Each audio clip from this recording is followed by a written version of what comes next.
Dear cuties, அனைவருக்கும் வணக்கம், வந்தனம், நமஸ்காரம். இன்னைக்கு உங்களுக்கு ரெஸ்பிரேஷன் அப்படிங்கிற ஒரு கான்செப்ட் பிளான்ட் பிசியாலஜியில வரும். லைஃப் ரிலேட்டடா இருக்கிறது பார்த்துட்டு இருக்கோம். இப்ப ஏன்னா பாடம் நம்ம மாறி மாறி பார்க்கறது ஆக்சுவலி இது 4th சாப்டர் உனக்கு நம்ம பார்க்கறது.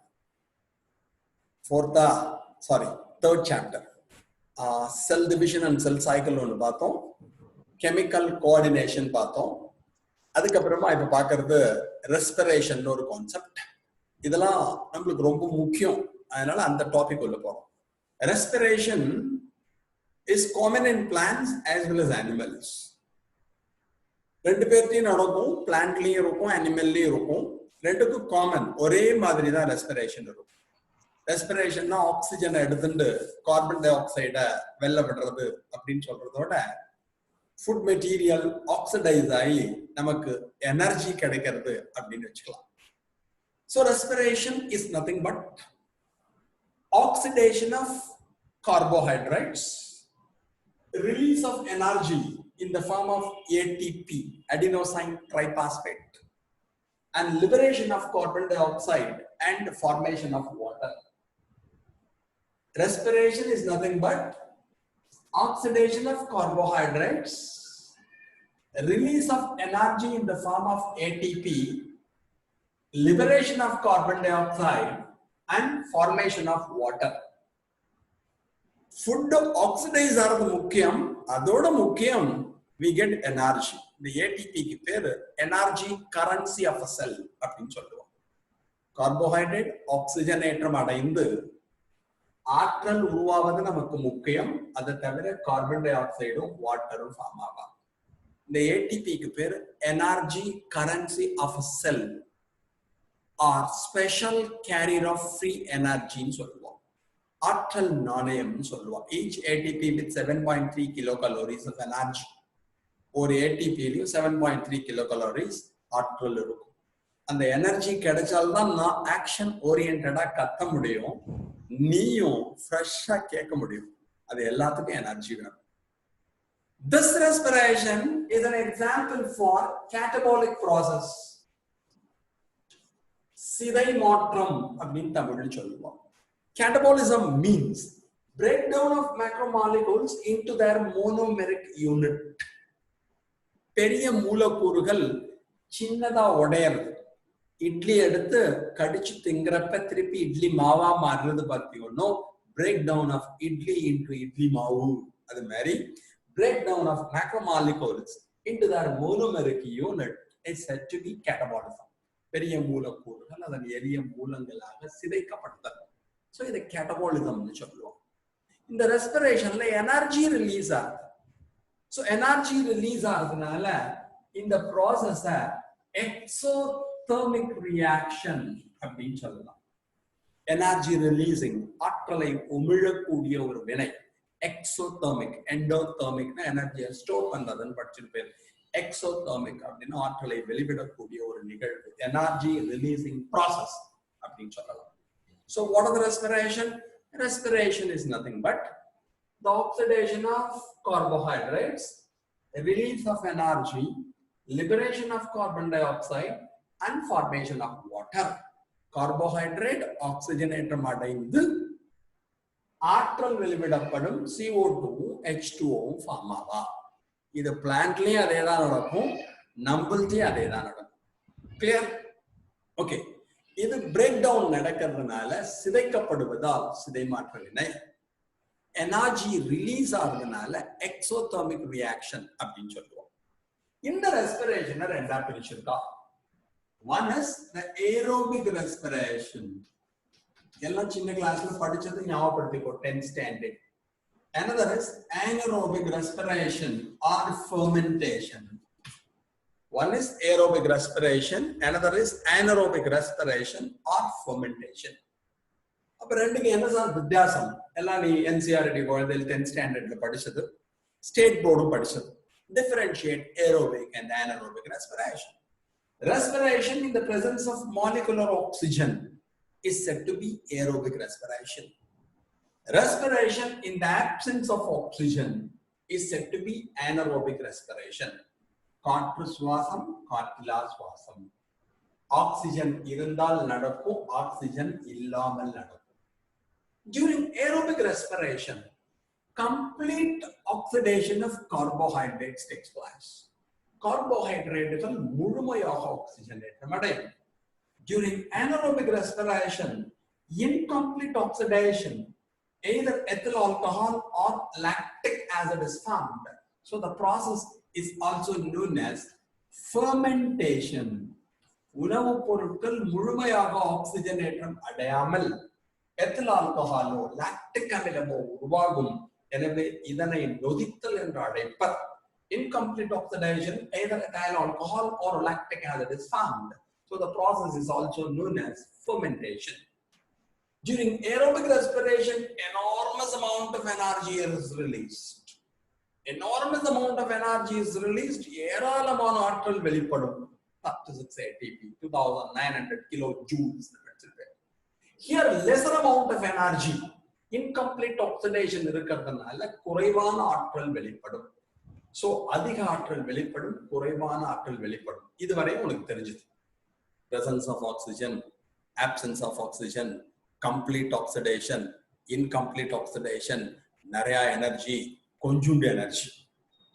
ஆக்சிஜனின் துணை கொண்டு, ஆக்சிஜனின் துணை இல்லாமல் உணவுப் பொருட்கள் முழுமையான ஆக்சிஜனேற்றம், முழுமையற்ற ஆக்சிஜனேற்றம், அதிக ஆற்றல், குறைந்த ஆற்றல். இனிமே சொல்றது கவனிக்கணும். 10th ஸ்டாண்டர்ட்ல படிச்சு. இந்த ஏரோபிக் ரெஸ்பிரேஷன் எடுத்துட்டு எல்லாம் வாழ்க்கை 4 ஸ்டெப் இருக்கும். Aerobic respiration involves 4 stages, namely number 1 glycolysis, number 2 oxidative decarboxylation of pyruvic acid, oxidative decarboxylation of pyruvic acid. Third is Krebs cycle. Fourth is electron transport chain or oxidative phosphorylation. அப்படி 4 ஸ்டெப்ல நடக்கும். Aerobic respiration காற்று சுவாசத்துல 4 படி இருக்கும். Number 1 glycolysis, number 2 pyruvic அமில ஆக்சிஜனேற்ற carbon நீக்கம், oxidative decarboxylation of pyruvic acid. Number 3 Krebs cycle, Krebs சுழற்சி. Number 4 electron transport chain or oxidative phosphorylation, electron கடத்து சங்கிலி அல்லது ஆக்சிஜனேற்ற பாஸ்பேட் சேர்க்கை. But anaerobic respiration involves only glycolysis. இதுல 4 ஸ்டெப் இருந்தால் இதுல ஒரே ஒரு ஸ்டெப் மட்டும்தான் இருக்கும். சோ ரொம்ப முக்கியம். இது ஏரோபிக் சொல்றோம், இது anaerobic சொல்றோம். இங்க 4 ஸ்டெப் சொன்னேன். But anaerobic respiration involves only glycolysis. இந்த 4 ஸ்டெப்ல glycolysis சைட்டோபிளாசத்துல நடக்கும். பாக்கி 3 மைட்டோகாண்ட்ரியால நடக்கும். So aerobic respiration takes place in cytoplasm and mitochondria. காற்று சுவாசம் சைட்டோபிளாசத்திலே நடக்கும், மைட்டோகாண்ட்ரியாலே நடக்கும். But anaerobic respiration takes place only in cytoplasm. திருப்பி சொல்றேன் பார்த்துக்கோ. Aerobic, anaerobic, presence of oxygen, absence of oxygen. காற்று, காற்றிலா சுவாசம், ஆக்சிஜன் வேணும், ஆக்சிஜன் வேண்டாம். complete oxidation, incomplete oxidation. உணவுப் பொருள் முழுமையான ஆக்சிஜனேற்றம், முழுமையற்ற ஆக்சிஜனேற்றம். enormous amount of energy is released, formed lesser amount of energy. நிறைய ஆற்றல், கொஞ்சம் ஆற்றல். Aerobic respiration 4 ஸ்டெப், 4 படிகள். Glycolysis, oxidative decarboxylation of pyruvic acid, Krebs cycle, electron transport chain or oxidative phosphorylation. 4 படிகள். Glycolysis, pyruvic amila oxygenated carbon நீக்கம், Krebs சுழற்சி, electron கடத்து சங்கிலி. Here only glycolysis, ஒரே ஒரு ஸ்டெப் மட்டும். இது சைட்டோபிளாசத்திலேயும் மைட்டோகாண்ட்ரியாலயும் நடக்கும். இது சைட்டோபிளாசத்துல மட்டும் நடக்கும். இதாண்ட basic difference. So aerobic respiration, anaerobic respiration நம்ம சொன்னோம். இந்த இடத்துல பார்த்துக்கோ. இங்க anaerobicல 2 சொன்னேன். ஒண்ணுல ஃபுட் ஃபுல்லா இன்கம்ப்ளீட்டா வரும். எத்தில் ஆல்கஹாலோ லாக்டிக் ஆசிடோ ஃபார்ம் ஆகும்னு சொன்னேன். இங்க எத்தில் ஆல்கஹால் ஃபார்ம் ஆகுது எதுல நடக்கும்னா ஈஸ்ட்ல நடக்கும். Ethyl alcohol fermentation takes place in yeast. Lactic acid fermentation, sorry, yeastல நடக்கல, yeast is involved. அதுல பார்ட்டிசிபேட் பண்றவா yeast. So ethyl alcohol fermentation participate பண்றவா yeast, பங்கேற்பவர் yeast. Lactic acid fermentation ரெண்டு பேர் participate பண்ணுவா bacteria. ஒருத்தருக்கு பேர் Bacillus acidilacti and Lactobacillus lactis. எதையோ சொல்றதா ஸ்லோகம் மாதிரி இருக்குன்னு சொல்லாத. லாக்டிக் அமில நொதித்தல்ல ரெண்டு பேர் பார்ட்டிசிபேட் பண்ணுவா. ஒருத்தருக்கு Bacillus acidilacti and Lactobacillus lactis. Okay, இதுதான் பேஸ். இத ஃபாஸ்டா குறிச்சுக்கோ. ஓகேயா? அடுத்தது கண்டினியூ பண்ணுவோம். டியர் குட்டீஸ், ரெஸ்பிரேஷன் போது நம்ம கடக்கிறது ஏடிபி சொன்னோம். Food materials oxidize ஆனா we get energy in the form of ATP.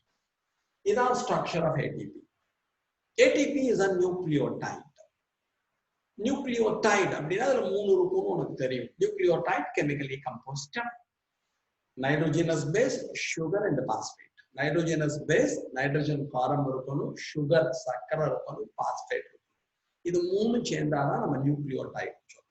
இதை ஏன் நியூக்ளியோடைட் சொல்றோம்? Because it possesses the nitrogenous base adenine. Nitrogen காரம் adenine இருக்கும். Ribo sugar, RNA ல இருக்க ribo sugar இருக்கும். And 3 phosphate molecules, 1, 2, 3. அப்ப nitrogenous base இருக்கா, sugar சர்க்கரை இருக்கா, phosphate இருக்கா. That's why it is said to be a nucleotide. The 3 phosphate molecules are united by 2 high energy bonds. இந்த 3 பாஸ்பேட்டுக்கு நடுவுல 2 high energy bonds இருக்கும். ஜேம்ஸ் பாண்ட்ல தான் bonds. இந்த பாண்ட்ல தான் எனர்ஜி ஸ்டோர் ஆயிருக்கும். The energy is stored in these bonds. The energy is released when these bonds are broken by hydrolysis. இந்த bond நீரார் பகுத்தோம் என்றால், பிளந்தோம் என்றால், the energy is released. So ATP is a nucleotide. இது ஒரு nucleotide because it possesses nitrogenous base adenine, ribo sugar and 3 phosphate molecules. Nitrogen காரம் adenine, சக்கரை ribo சக்கரை, phosphate இருக்கிறதுனால அது nucleotide சொல்றோம். Okay, the 3 P's are united by 2 high energy bonds.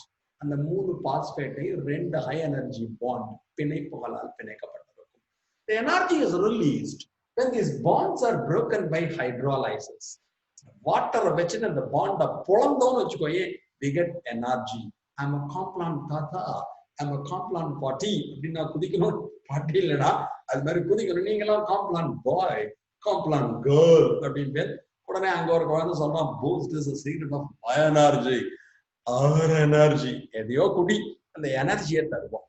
இப்ப நம்ம பார்க்க போறது அடுத்தது overall scheme of aerobic respiration. உன் புக்ல இருக்கிறதுக்கே வரல நான் இன்னும்.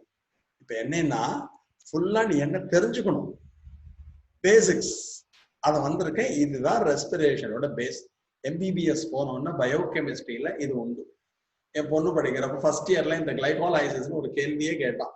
பட் 12th படிச்சுதான் அப்படி எழுதிட்டான். She got distinction. ஓகே, அது வேற. இப்ப நம்ம பார்க்க போறது ஏரோபிக் ரெஸ்பிரேஷனோட ஸ்டெப்ஸ். ஏரோபிக் ரெஸ்பிரேஷன்னா தமிழ்ல காற்று சுவாசம்னு சொல்லுவா. இப்பதான் 5 பாயிண்ட் சொன்னேன். Respiration in the presence of molecular oxygen. ஆக்சிஜனின் துணை கொண்டு நடைபெறும். Complete oxidation of food materials takes place. உணவுப் பொருட்கள் முழுமையாக ஆக்சிஜனேற்றம் அடையும். Enormous amount of energy is released. ஏராளமான அளவு ஆற்றல் வெளிப்படும். It involves 4 steps. 4 படிகளில் நடைபெறும். Glycolysis, oxidative decarboxylation, Krebs cycle, electron transport chain or oxidative phosphorylation. Glycolysis, pyruvic அமில ஆக்சிஜனேற்றம், சுழற்சி மற்றும் எலக்ட்ரான் கடத்து சங்கிலியின் 4 ஸ்டெப் இருக்கும். சைட்டோபிளாசத்திலையும் மைட்டோகாண்ட்ரியாலையும் நடக்கும் அப்படின்னு சொல்லி கொடுத்தேன். இதை பத்தி பார்ப்போம். ஏன்னா ஏரோபிக் ரெஸ்பிரேஷன் தான் நம்மள்ட்ட நடக்கிறது, நம்ம ஈஸ்டோ பாக்டீரியாவோ கிடையாது. நம்மள்ட்ட எப்படி எனர்ஜி ஃபார்ம் ஆகுது அப்படிங்கிறது பார்க்கணும். ஸோ 4 ஸ்டெப் சொன்னேன்னா பொறுமையா கவனிச்சுக்கோ. What is glycolysis? Conversion of 1 molecule of glucose into 2 molecules of pyruvic acid is said to be glycolysis. ஒரு glucose 2 pyruvic acid மாறுது. ஒரு 6 கார்பன் 2 3 கார்பனா மாறிதுன்னா அதுக்கு glycolysis. இந்த ப்ராசஸ் எங்க நடக்கும்னா சைட்டோபிளாசத்துல நடக்கும். அந்த ப்ராசஸ்ல என்ன ஃபார்ம் ஆகும்னா 2 NADH2 and 2 ATP. NADATP உனக்கு தெரியும் adenosine triphosphate. NADH2 அப்படின்னா nicotinamide adenine dinucleotide hydride phosphate hydride னு வரும், but hydride ஆச்சு. அப்போ what is glycolysis? The conversion of one molecule of glucose into 2 molecules of pyruvic acid is said to be glycolysis. This process takes place in cytoplasm. During this process, 2 NADH2 and 2 ATP molecules are formed. ஒரு குளுக்கோஸ்ல இருந்து 2 pyruvic acid வந்தால் glycolysis. இது எங்க நடக்கும்? Cytoplasm. என்ன form ஆகும்? 2 NADH2 and 2 ATP. சொல்றப்பே மனப்பாடம் பண்ணிட்டு மனப்பாடம் இல்லை, புரிஞ்சுக்கணும். What is oxidative decarboxylation of pyruvic acid? 2 molecules of pyruvic acid oxidized, removal of hydrogen, and decarboxylated, removal of carbon, to form 2 molecules of acetyl-CoA. 2 molecules of acetyl-CoA. TYL. TYL. 2 molecule pyruvic acid oxygenate carbon நீக்கம் அடைந்து 2 molecule acetyl-CoA உருவாக்கும். ரொம்ப சிம்பிளா சொல்லணும்னா conversion of 2 molecules of pyruvic acid 3 carbon compound into 2 molecules of acetyl-CoA 2 carbon compound is said to be oxidative decarboxylation of pyruvic acid. Oxidation na inga hydrogen remove ஆகும், decarboxylation na carbon dioxide remove ஆகி இத form ஆகும். இது எங்க நடக்கும்? மைட்டோகாண்ட்ரியால நடக்கும். என்ன form ஆகும்? 2 NADH2 molecules are formed. NADH2 nicotinamide adenine dinucleotide hydride ஆச்சு. அப்புறம் Krebs cycle வரும். இந்த acetyl-CoA என்ன ஆகும்னா it completely oxidized to form water and carbon dioxide. அதுக்கு பேரு தான் Krebs cycle பேர். So acetyl-CoA ஆனது முழுமையாக ஆக்சிஜனேற்றம் அடைந்து complete oxidation, கார்பன் டை ஆக்சைடையும் வாட்டரையும் ப்ரொடியூஸ் பண்ணக்கூடிய ஒரு ப்ராசஸ் Krebs cycle பேர். ஏன் இந்த பேர் வந்ததுன்னா இதை கண்டுபிடிச்ச scientist sir Hans Adolf Krebs பேர். So the cycle is said to be Krebs cycle. During this process, 6 NADH2, 2 FADH2 and 2 ATP molecules are formed. 6 NADH2, 2 FADH2 and 2 ATP molecules are formed. Clear? அப்ப NADH2 உனக்கு சொல்லிட்டேன். N for nicotinamide. இங்க F for flavin. Flavin adenine dinucleotide phosphate hydride சொல்லுவோம். இதுவரையும் சந்தேகம் இல்லையே, சிம்பிளா சொல்றேன். 1 glucose into 2 pyruvic acid glycolysis. 2 pyruvic acid into 2 acetyl-CoA oxidative decarboxylation. அந்த 2 acetyl-CoA oxidize ஆகி ஆர் கார்பன் டை ஆக்சைடு ஆகும் வாட்டர் ஆகும் மாறிடுச்சுன்னா அதை நம்ம என்னன்னு சொல்லுவோம்? Krebs cycle. ஏன் அப்படி சொல்றோம்? இதை கண்டுபிடிச்ச scientist sir Hans Adolf Krebs. முதல் ஸ்டெப் எங்க நடக்கும்? சைட்டோபிளாசம். ரெண்டாவது ஸ்டெப் மூணாவது ஸ்டெப் எங்க நடக்கும்? மைட்டோகாண்ட்ரியா. 3 ஸ்டெப் முடிஞ்சுட்டா 3 ஸ்டெப்லயும் எவ்வளவு NADH2 எவ்வளவு FADH2 எவ்வளவு ATP வந்திருப்பான்னு பாரு. NADH2 பாரு 2 plus 2 plus 6 10 NADH2 molecules. எவ்வளவு FADH2 வந்திருக்கா? 2 FADH2. எவ்வளவு ATP வந்திருக்கா? இங்க 2 ATP வந்திருக்கா, இங்க 2 ATP வந்திருக்கா. டோட்டலா எவ்வளவு? 4. எழுதிருக்கேன் பாரு. 3 ஸ்டெப்ல என்ன ஃபார்ம் ஆயிருக்கு? 10 NADH2, 2 FADH2 and 4 ATP. இதுவரை சந்தேகம் இல்லையே, ஃபாஸ்டா சொல்லிடுறேன் கேட்டு. The conversion of 1 molecule of glucose into 2 molecules of pyruvic acid is said to be glycolysis. This process takes place in cytoplasm. During this process, 2 NADH2 and 2 ATP molecules are formed. ஒரு குளுக்கோஸ்ல இருந்து 2 pyruvic அமிலம் உருவானால் glycolysis. ஏன் தமிழ்லையும் சொல்றேன்னு நினைச்சுக்காரா? எங்க school குழந்தைகளுக்கு அனுப்புனது. Okay, அவளும் படிப்பாள். அதுக்காக இந்த ப்ராசஸ் எங்க நடக்கும்? சைட்டோபிளாசம். என்ன ஃபார்ம் ஆகும்? 2 NADH2 and 2 ATP. What is oxidative decarboxylation of pyruvic acid? 2 molecules of pyruvic acid oxidized and decarboxylated to form 2 molecules of acetyl-CoA. எங்க நடக்கும்? மைட்டோகாண்ட்ரியா. என்ன ஃபார்ம் ஆகும்? 2 NADH2. 2 மூலக்கூறு பைருவிக் அமிலம் ஆக்சிஜனேற்ற கார்பன் நீக்கம் அடைந்து 2 மூலக்கூறு அசடைல்-CoA உருவாக்கும். எங்க நடக்கும்? மைட்டோகாண்ட்ரியா. என்ன ஃபார்ம் ஆகும்? NADH2. மூணாவது ஸ்டெப்ல என்ன ஆகும்? அசடைல் CoA is completely oxidized to form water and carbon dioxide. அசடைல் CoA முழுமையாக ஆக்சிஜனேற்றம் அடைந்து கார்பன் டை ஆக்சைடும் நீரும் உருவாக்கல். இது எங்க நடக்கும்? மைட்டோகாண்ட்ரியா. இந்த ப்ராசஸ்ல என்ன ஃபார்ம் ஆகும்? 6 NADH2, 2 FADH2 and 2 ATP. NADH2 nicotinamide adenine dinucleotide hydride. FADH2 flavin adenine dinucleotide hydride. ATP you know adenosine triphosphate. So மூணு ஸ்டெப் முடிஞ்சிருது. மூணு ஸ்டெப்ல என்ன ஃபார்ம் ஆயிருக்கு? 10 NADH2, 2 FADH2 and 4 ATP molecules are formed. அப்ப முதல் மூணு ஸ்டெப்லயும் பார்த்துட்டோம். ஒன்னும் ப்ராப்ளம் இல்லையே. ஓகே, எவ்வளவு ATP? 4 ATP. ATP is instant energy. உடனே நமக்கு எனர்ஜியை தருவோம். ஆனா NADH2 FADH2 அப்படி கிடையாது. ஒரு NADH2ல 3 ATP எனர்ஜி இருப்பாங்க. ஆனா கிளைகோலைசிஸ்ல ஃபார்ம் ஆன NADH2 மட்டும் சைட்டோபிளாசத்துல இருந்து மைட்டோகாண்ட்ரியாவுள்ள travel பண்ணணுங்கிறதுனால it yields just 2 ATP.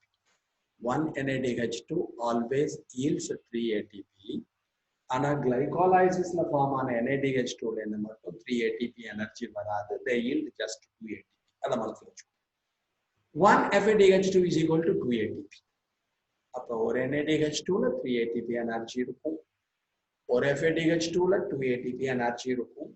ஆனா கிளைகோலைசிஸ்ல ஃபார்ம் ஆன NADH2 மட்டும் instead of 3 it yield just 2 ATP energy. Reason என்னன்னா it travel from ஏன்னா கிளைகோலைசிஸ் நடந்தது சைட்டோபிளாசம்.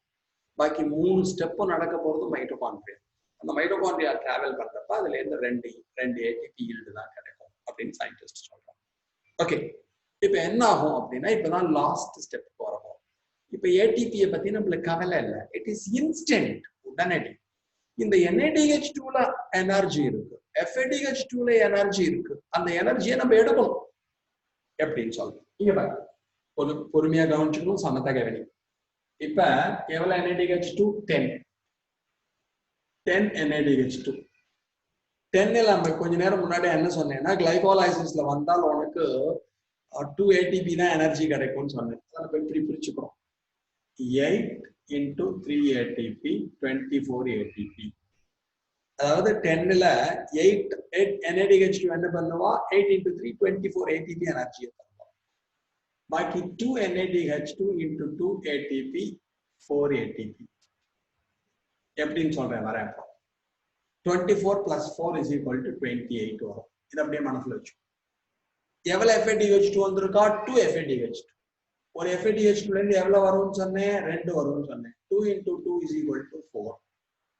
ஏற்கனவே எவ்வளவு ATP இருக்கா? 4 ATP இருக்கா?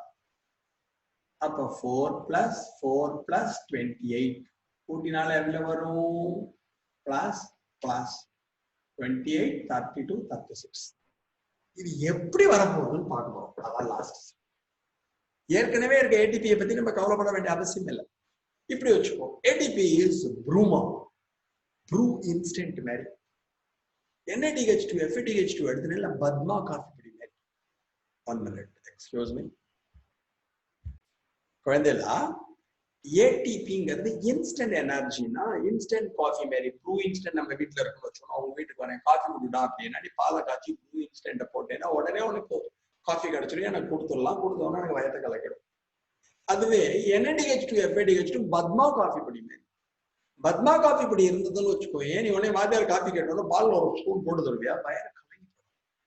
அம்மா என்ன பண்ணுவா? காஃபி பொடியை எடுத்து ஃபில்டர்ல போட்டு மேல வெந்நீரை கொட்டி டிகாஷன் எடுத்து அந்த டிகாஷனை தான் பால்ல ஊட்டிதான். அது மாதிரி NADH2ல இருந்து எனர்ஜி எடுக்க முடியாது. டிகாஷன் எடுக்கிற மாதிரி ஒரு ப்ராசஸ் தான். ATP பழ ரசம் அப்படின்னு வச்சுக்கோ. Mango fruit, fresh and juicy, அது மாதிரி ஜூஸ். ஆனா NADH2 FADH2 ஞான பழம் மாதிரி. அந்த பழத்தை புழிஞ்சு ரசம் எடுக்கிறோம் பத்தியோம். அந்த ஸ்டெப் தான் ஞான பழத்தை பிழிந்து அப்படின்னு பாட்டு வரும் பத்தியோம். அந்த பழத்துல இருந்து ரசம் எடுக்கக்கூடிய ஒரு ஸ்டெப் தான் last step. Electron transport chain R oxidative phosphorylation அப்படின்னா என்ன சார்?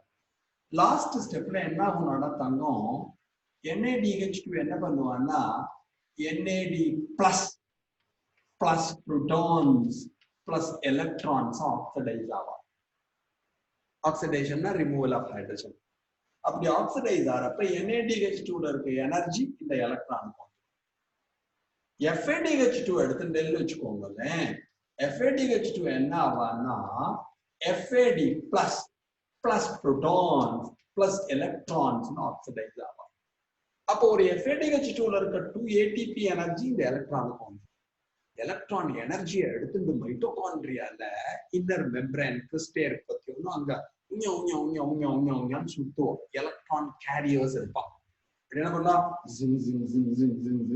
சுத்துவோம். கத்தினாலும் எனர்ஜி லாஸ் ஆகும், சுத்தினாலும் எனர்ஜி லாஸ் ஆகும். அந்த எனர்ஜியை யூஸ் பண்ணிட்டு ஏடிபி பாஸ்பேட்டோட சேர்ந்து ஏடிபியா மாறுவோம். உங்க கெமிஸ்ட்ரி பிரகாரம் addition of a phosphate molecule is said to be phosphorylation. ADP ஓட ஒரு phosphate சேர்ந்து ATP ஆ மாறினால் அதுக்கு phosphorylation பேர்.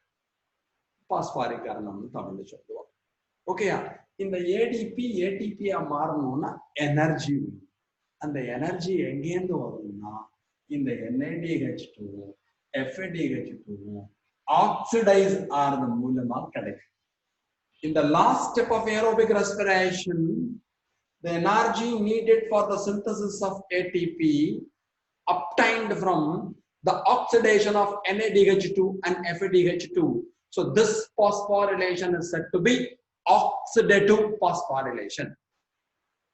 Aerobic respiration oda kadasi step la ATP உருவாவதற்கு தேவையான ஆற்றல் NADH2 FADH2 oxidize ஆறது மூலமா கிடைக்கிறது. So it is said to be oxidative phosphorylation. Electron செயின்ல சுத்தறதுனால அதுக்கு எலக்ட்ரான் டிரான்ஸ்போர்ட் செயின் சங்கிலின்னு சொல்லுவோம். திருப்பி சொல்றேன் கவனிச்சுக்கோ.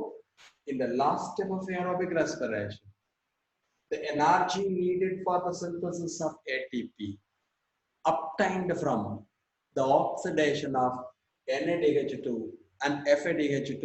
So this phosphorylation is said to be oxidative phosphorylation.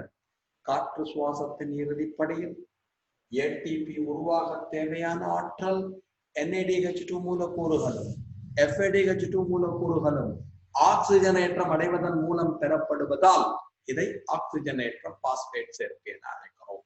Clear? ஒரு தடவை இங்கிலீஷ் மீடியம் சொல்றேன், நல்லா கவனிச்சுக்கோ. Aerobic respiration involves 4 stages, namely glycolysis, oxidative decarboxylation of pyruvic acid, Krebs cycle, and electron transport chain or oxidative phosphorylation. Conversion of 1 molecule of glucose into 2 molecules of pyruvic acid or conversion of glucose 6 carbon into 2 molecules of pyruvic acid 3 carbon is said to be glycolysis. This process takes place in cytoplasm, and during this process 2 NADH2 and 2 ATP molecules are formed. The conversion of 2 molecules of pyruvic acid into 2 molecules of acetyl-CoA or 2 molecules of pyruvic acid oxidized and decarboxylated to form 2 molecules of acetyl-CoA. This process takes place in mitochondria. During this process 2 NADH2 molecules are formed.